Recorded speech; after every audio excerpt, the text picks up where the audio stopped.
ప్రకాశం బ్యారేజీ బోట్ల తొలగింపు క్లిష్టంగా మారుతోంది. పనులు రోజుల తరబడి సాగుతూనే ఉన్నాయి. ఇప్పటికీ 3 రకాలుగా ప్రయత్నించినా ఫలితం దక్కలేదు. చివరి ప్రయత్నంగా హెచ్ బ్లాక్ను సిద్ధం చేశారు. ఈ విధానంలో సక్సెస్ అయితే పని పూర్తయినట్టే అని చెప్పాలి. ఇవాళ ఒక బోటు బయటపడ్డా 3 రోజుల్లో మొత్తం బోట్లు వెలికి తీయవచ్చని ధీమా వ్యక్తం చేస్తున్నారు ఇంజనీర్లు.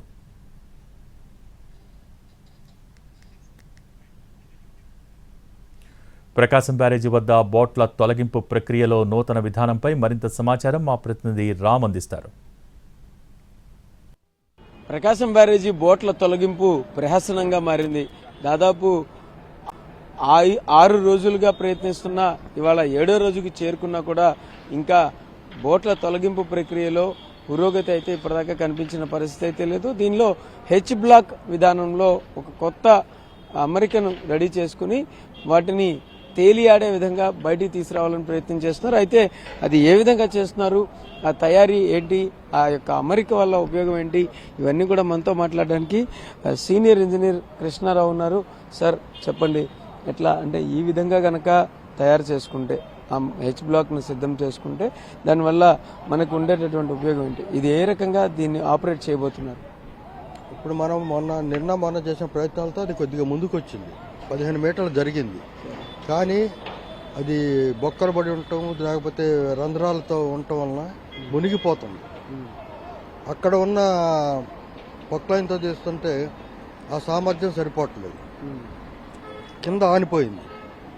అంటే 15 మీటర్లు జరిగిన తర్వాత రివర్లో చిన్న చిన్న బండ్లు ఉంటాయి, అవి గ్రౌండ్కి టచ్ అయ్యి పట్టుకుంది.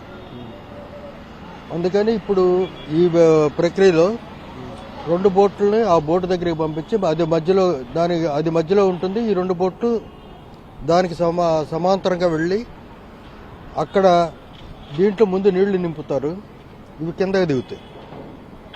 దాన్ని కనెక్ట్ చేస్తారు. కనెక్ట్ చేసినప్పుడు దీంట్లో మళ్ళీ వాటర్ని డీవాటర్ చేస్తారు. డీవాటర్ చేస్తే కొద్దిగా పైకి లెగిస్తే మూమెంట్ వస్తే కొద్దిగా పైకి లేచిన దీంతో వీటితో పాటు లాక్ రావాలని ప్రయత్నం. సో అయితే ఇది ఆల్మోస్ట్ చెప్పాలంటే ప్రెషర్ని అడ్జస్ట్ చేసి పైకి లేపడం. అయితే ఇది జరిగిన తర్వాత ఖచ్చితంగా బోట్లను తీయడం అనేది ఎన్ని రోజులు పట్టే అవకాశం ఉంది ఒకవేళ ఇది సక్సెస్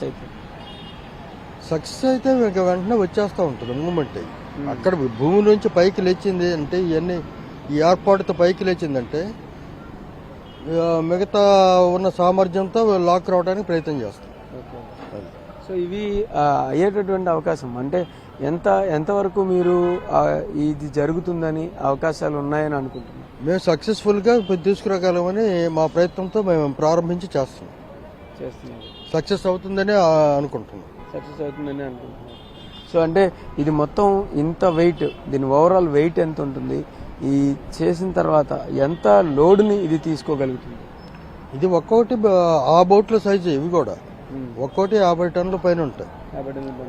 ఈ పైన ఇదంతా కలిపి 40 టన్నులు 4 టన్నులు ఉంటుంది. 4 టన్నులు రెండింటిని కలిపి చేసాం, ఒకటి కాదు. వెల్డ్ చేసేటం అంతా అసెంబుల్ చేసాం. 2 అటు ఇటు కదలకుండా లోడ్ తీసుకోవాలని చెప్పి చేసాం. ఆ లోడ్ అంతా దీనికి తీసుకోవాలి. అది నీళ్ళలో ఉన్నప్పుడు ఎక్కువ బరువు ఉండదు కాబట్టి పైకి వస్తే ఆ బరువు ఉంటుంది. నీళ్ళలో మనం రాయి పట్టుకుని ఇది పట్టుకున్నా, మీరు మామూలుగా చేతిలో రాయి పట్టుకుంటే నీళ్ళు ఎట్లా ఉంటుంది మీకు తెలుసు కదా, అది కొద్దిగా అంత వెయిట్ కనపడుద్దా మీకు నీళ్ళలో? కాదా, తక్కువ ఉంటుంది. అట్లాగే ఆ పద్ధతిలో మేము ప్రయత్నం చేస్తాం. సో అది పరిస్థితి. వెయిట్ తగ్గించడం, ఏదైతే నీళ్లలో తేలియాడిన తర్వాత కొంత ప్రెషర్ చేంజ్ అవుతుంది. ఆ విధంగా కూడా ఈ బోట్లను లేపి అంటే తేలియాడేలా చేసి పక్కకి తీసుకొస్తాము, ఇందులో ఖచ్చితంగా సక్సెస్ అవుతాము అని అయితే ధీమాను వ్యక్తం చేస్తున్నారు ఇంజనీర్లు. ఈరోజు మొదలు పెట్టేటటువంటి ఈ కార్యక్రమం ఖచ్చితంగా సక్సెస్ అవ్వాలని వాళ్ళు కోరుకుంటున్నారు. ఇంకొక పక్కన 3 రోజుల లోపల ఇది పూర్తిగా ఈ బోట్ల ప్రహసనానికి అయితే ఎండ్ కార్డు పడే అవకాశం ఉందని అయితే ఇంజనీర్లు చెప్తున్న దాన్ని బట్టి తెలుస్తుంది. కెమెరా పర్సన్ ఆర్కేతో రామ్, ఎన్టీవీ, విజయవాడ ప్రకాశం బ్యారేజ్ వద్ద నుంచి.